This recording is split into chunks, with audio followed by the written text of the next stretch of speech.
They're not as good as the 24-9. They're not as bad as this 4-12. But are they the 22 and 2016? Has anything really changed? Because it really does feel like 75 to 85 is really where this team might be. Yeah, it looks like that's the track we're on.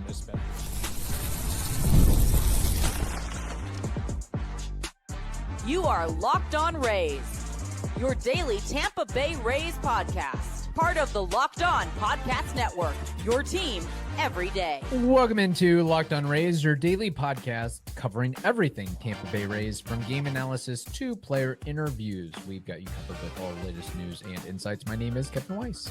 I'm Ulises Sambrano. Bringing you expert analysis and passionate discussions about our beloved Rays. We're here to break down every play, every trade, and every milestone. In fact, this is our 7th season covering the Rays daily.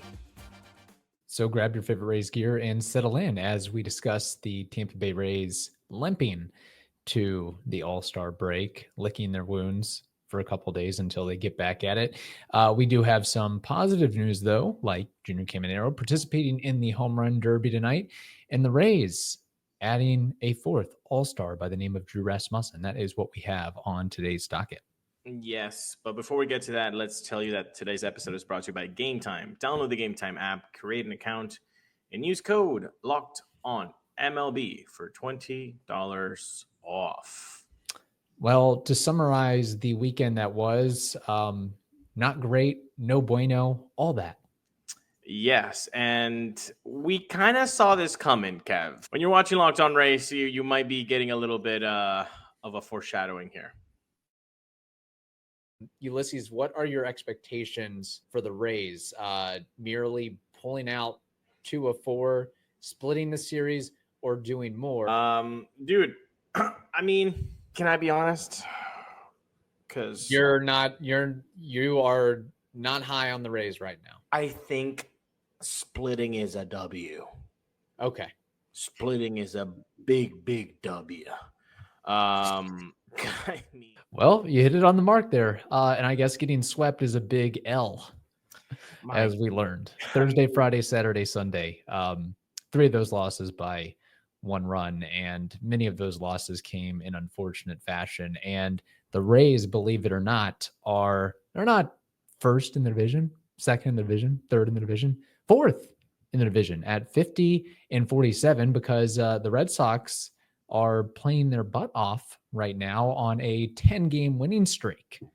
And you just saw this coming. I mean, we saw this coming on Thursday. Like, splitting is a big W because the team was just not playing well. And they won 1 game against the Athletics. Yeah, they won 1 game against the Twins. Yeah, they won 1 game against the Tigers. But this team was hot. It was good.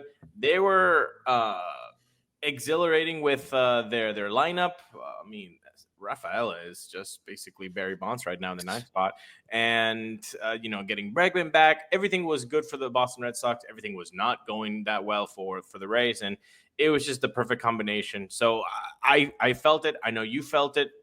Being a 4-game, let's just get out of there with a split and that would be victorious. But no, and when you look at the Rays season so far at 50-47, just a smidge over 500. Let's divide this season into 3 chunks. Okay. The first one, they go 22-26. So just under 500, a middling team. The second chunk, we love this one, 24-9. My goodness, they cannot do anything wrong. This is 2023 vibes. This is 2021 vibes. This is amazing. This team is going to the World Series. Third one, from June 27th on, they're 4-12.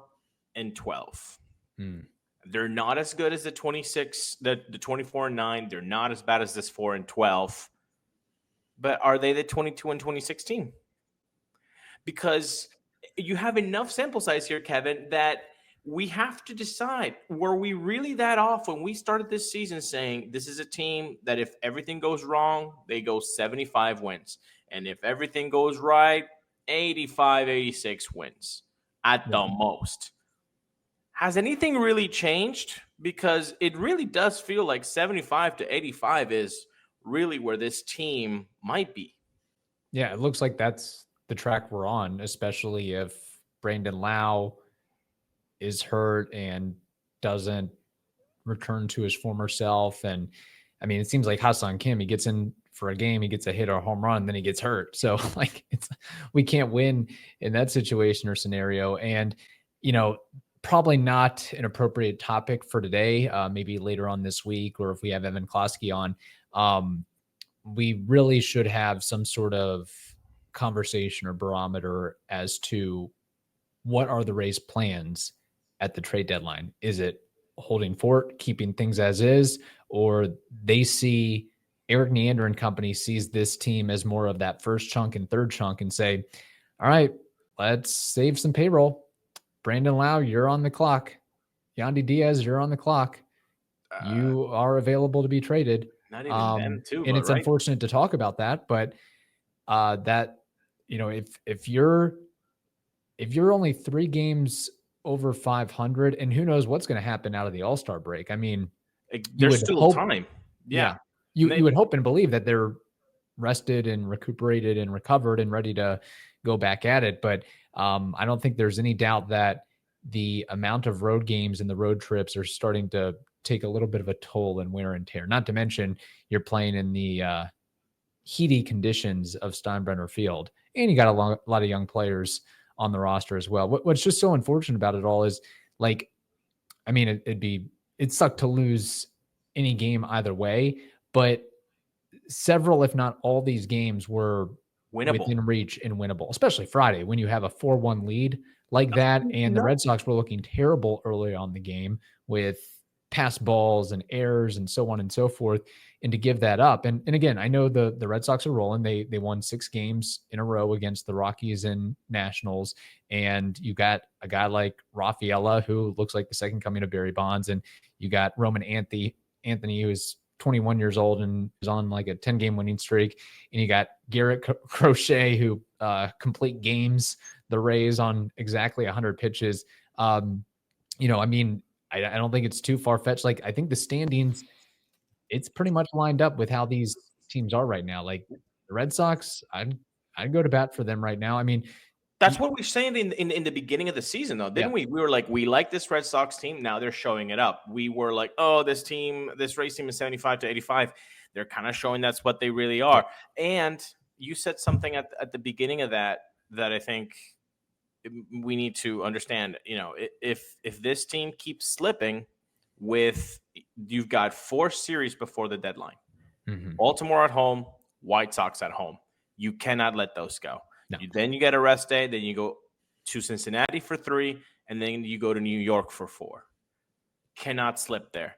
No. So, if you do, then it's not only Brendan Lowe and Yandy Diaz who are going to be getting offers, but it's also Tosh Bradley, apparently, from Bob Nightingale, saying that he's been kind of shopped around, or at least they're receiving information, offers from him. So, like, this team is at the cusp of what do we do? And if you're Neander and company right now, I want you to put it on the comments right now.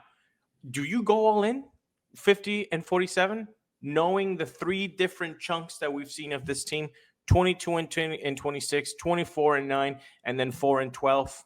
Do you go chips all in? Because I do not. I don't. I hear offers and hopefully enough that convinces me that 2026 can be a really good year. But for 2025, I don't think you right now you can push all the chips in. No, it might be where, you might grab another reliever, but you're trading an all-star or a couple all-stars to boot to make up for it, or to change the equation a little bit. And just one more note on the Red Sox. I think one of the shrewdest additions was getting Aroldis Chapman, because Aroldis Chapman might win the reliever of the year. I'm sure he's won it time and time before, but he has found the fountain of youth, evidently, at 35, 36 years old. And that just makes it more tough, as we saw in the series against the Red Sox, where you're not playing with 27 outs, you're playing with 24 outs. Yeah. And he's been that guy for over a decade, and it's very difficult. So that's what we're talking about. Get that bullpen to feel that way. And that's not really the way that we've been feeling about the bullpen for most of the season, really. Not at all. All right, we have more to discuss. We'll change gears a little bit. But first, we have to tell the audience something very important that is next on the Locked On Rays podcast, part of the Locked On Podcast Network, your team every day. Have you ever decided at the last minute to head to a ball game with friends or family? I know Kevin and I have. You want to see your Rays, and you can do that by using Game Time, because you can save so much money on the tickets, and that extra money you save, you can splurge it on food, drinks, merch, whatever you want. You should know Game Time is the official ticketing partner of Locked On MLB, and that makes it super easy to browse the app for an exciting upcoming MLB game. For example, the Athletics are coming. Why not see a game or two? Because the Rays will be playing a lot of away games. So don't wait.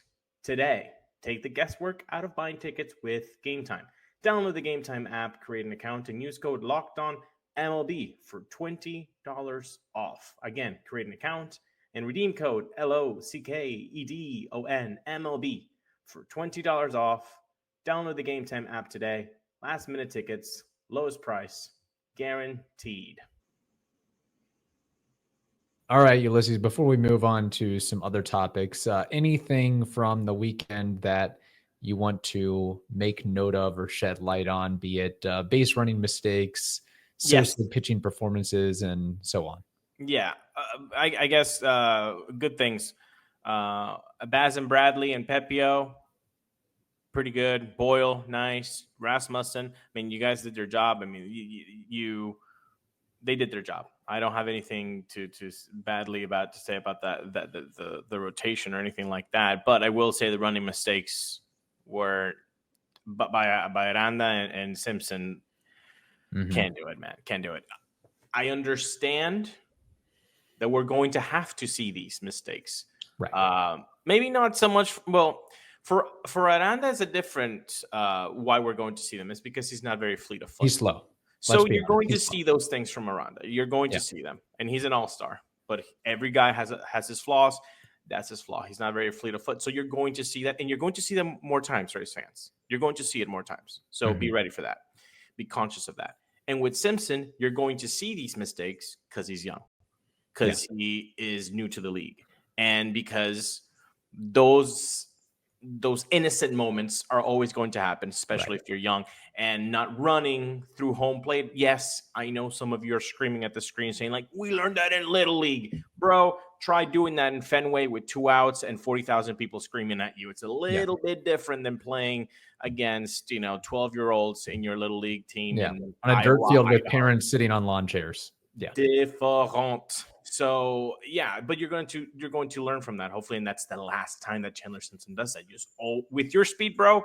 No need to slow down at any. He can get away with a lot with his speed, but sometimes maybe the gumption can get to him a little bit, where he thinks he can do wrong, or just a rookie mistake. That's going to happen with each and everybody. Junior Caminero has made rookie mistakes, even as good as he's been with his 23 homers, and some of his defensive plays as well have actually stepped up. Some of the diving stops and the throws, and there's been some impressive moments from that perspective. I also want to note, you have a stat here. The Rays, who I don't know if it's fair to say historically, but we have seen years where they've been really good in one-run games. This year has not necessarily been the case. They are 13-18 in one-run games. And I think probably a lot of that goes to some of the youth and inexperience, but also the bullpen just blowing that lead. Yeah. And 19 blown leads. Oh boy, for the Rays this year. Now that's middle of the pack, but still, like if you're a team constructed like the Rays are, pitching and defense and playing close games, 19 blown leads is way too many. And having a 13-18 record in one-run games just is not going to get you there, because you're not a juggernaut. And I know some people are now screaming, saying one-run games is a flip of the coin. It's a flip of the coin. Well, then don't play the game. Right, exactly. If it's a flip of the coin, don't play the game. I mean, I would go on to argue. I mean, we would have to do some sort of analysis or statistical surveying for this, but I would imagine teams that are really good do really well in run games. I mean, I think that's I just would how think so. baseball goes. They may not have as many 1-run games if they're, a high scoring offense and they're winning by 2, 3, 4, 5, 6 runs. But I would imagine that in a majority of the 1-run games, they are taking care of business. But in the specificity of how this Rays team is going to win games, they're always going to be playing close games because of their pitching and because of their defense. So this cannot happen. This 13 and 18 1-run games, that tells me that this team is closer to a 75-80 win team than to an 85-90 win team. Mm-hmm. All right, let's move on. All-Star Home Run Derby talk. First off, Junior Caminero will star in tonight's Home Run Derby, and he seems to be all for it all game. He has done some quote-unquote practice sessions. He has sought the advice of Teoscar Hernandez. He has, I believe it's Tomas Francisco in his corner, working on throwing pitches to him in the right way. He's got a whole game plan of, hey, I'm just going to utilize my normal swing. I understand I have to make a lot of swings and I have to be very judicious about how I go about that. And if he wins, he would be, according to the interwebs, the youngest player to win the Derby. And of course, am I correct in saying he'd be the first Rays player to win the Derby? The other participants were Carlos Pena, Randy Arozarena, and Evan Longoria. And then, of course, after the Home Run Derby, he will be starting in the All-Star game. But with all this in mind, Ulises, I guess I know we discussed this a little bit last week, but how bullish are you on Junior Caminero being able to take the crown in the Home Run Derby? And I would imagine he would still take home a big chunk of change if that happens. Right. Yeah, I think he would. Look, I think the first time I heard him talking about the Home Run Derby was like a couple months back in an interview with the Dominican Republic press. I think it was Mike Rodriguez or somebody, Janciel Pujols, somebody like that. Yeah. And he was all about it. He's like, I really hope they call on me. And that was like 2 months ago. Like, he wants it. He knows he's good at it. And we've seen the type of power that he has. I have no doubt that he is going to put on a show. It just, can he get on a rhythm, right? If he gets on a rhythm, forget about it. I think he can take any of these guys on. Easy.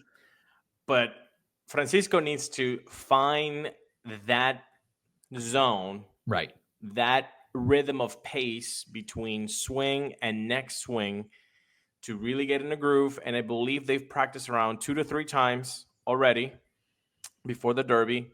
So hopefully that can help him. But I have no doubt with this talent that he could possibly win this. And I'm hopeful he does. Meanwhile, Mark Topkin wrote an article, basically a profile piece on Junior Caminero and why he's a rising star and why he's been so successful this year. And some of the buzzwords that have come out about that from Rays staff, coaches, and fellow players are work ethic, takes advice, wants to improve, has charisma, and wants to be a team leader. He's also taken the advice not only from staffers and coaches, but also well-known former players like Albert Pujols, for example. So it seems like he is doing all the right things to be the best player that he can become. And obviously he's chock full of talent as well. And to me, assuming that all those buzzwords are correct, that would appear to be a guy that you'd want to invest in a long-term contract extension. The issue with that is obviously there's still the fallout from Wander Franco and the forthcoming ownership transition and change whenever that date happens. But Junior, with being an all-star, being a home run derby participant, having 23 home runs before the all-star break or at the all-star break, the price has gone up, not to mention all the other guys that are getting, massive contract extensions and so on. So he could be a player that just wants to play out the string. An all-star starter like that now made it a little bit more expensive. So the more you wait with these guys and their talent is going to be a little bit more difficult for a team like the Rays to do it. But this is us being really nice to Rays ownership, really, because obviously they can afford it. Of course they can. They're all in. every MLB team can afford a type of contract like this. I mean, we all fall into the trap of like, well, can they? Yes, they can. They all. Okay, can. how about this? If it's a situation where we will do it only if we trade, and this is totally hypothetical, of course. Sure. We can only make it work, or we say we can only make it work if we trade Yandy Diaz and Brandon Lowe and maybe someone else by the All-Star break in order to get Caminero locked up. Would you do that? Yeah. Okay. We're playing for the future. We're at 50 and 47 right now. We can't have super high expectations despite besides, the 24-9 stretch. Maybe perhaps with Brandon Lowe and Yandy Diaz out in a very good stats position right now, maybe the return can be some valuable pieces that are not high A or double A, but they're like triple A, almost ready to chomp at the contribute. Yeah. And now you surround Junior with auxiliary pieces that are young and ready to, have a nice little 3-4 run window. So might not be a bad idea. I know it's hypothetically completely. And the trade-off of that too is, of course, at least for the time being, Junior wouldn't have as much support around him in the lineup, and opposing teams can just say, hey, we're circling this guy and we're not going to pitch to him because he's, not the only threat, but the main threat that we have to contend with there. We also want to note this. We didn't have a chance to mention it because the news broke late, but just want to congratulate Drew Rasmussen on being added to the American League All-Star squad, becoming the Rays' 4th All-Star this year. What was my prediction before the season? That the Rays would have 5? 5. You were close. Got pretty close. There was definitely a 5th player, I think, somewhere in the ether that could have been deserving. Just needed one more guy to back out or get injured or something for that to happen. But Rasmussen replaces Yusei Kikuchi on the roster.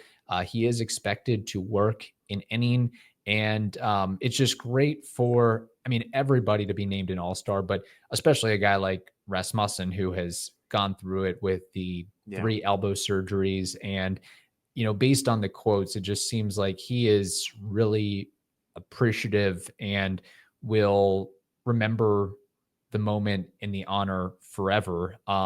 Even if he didn't get to pitch in the All-Star game, I think just being added to the roster and being able to participate in the festivities would have been good enough for him. But he's a guy it's possible that this is the only time that he will be an All-Star.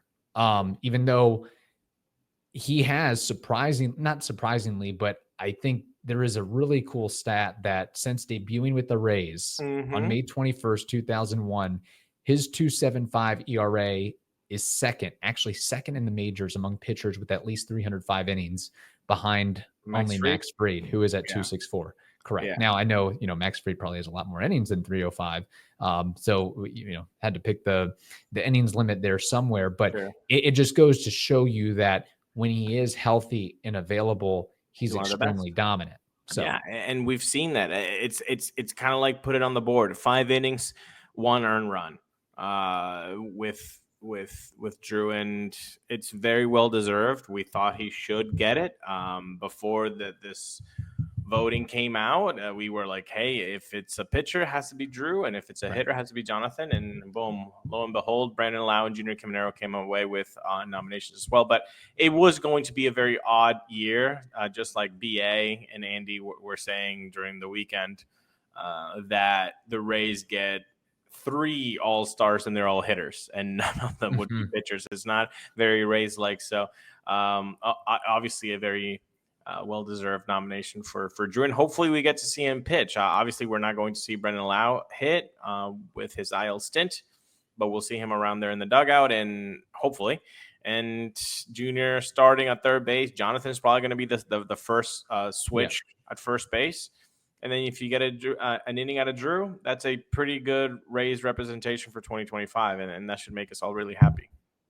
It's a reason to watch both the Home Run Derby and the All-Star game. If at the very least it's to see the guys in your laundry, the guys of that, wear the laundry that you root for. Exactly. So, all right, there it is. Hope you all enjoyed. Hopefully the Rays can recover and get back to winning ball games, because that is certainly needed post All-Star break. We have some fun shows later on this week. Going to try to get a guest or two mixed in there as well. But in the meantime, thank you for making the Locked On Rays podcast your first listen today. For your second listen, check out the all-new Locked On MLB Game Night. Every game, every night, all season long, local analysis brought to you on a national scale. You can find MLB Game Night on Locked On MLB on the YouTubes or wherever you listen to those podcasts.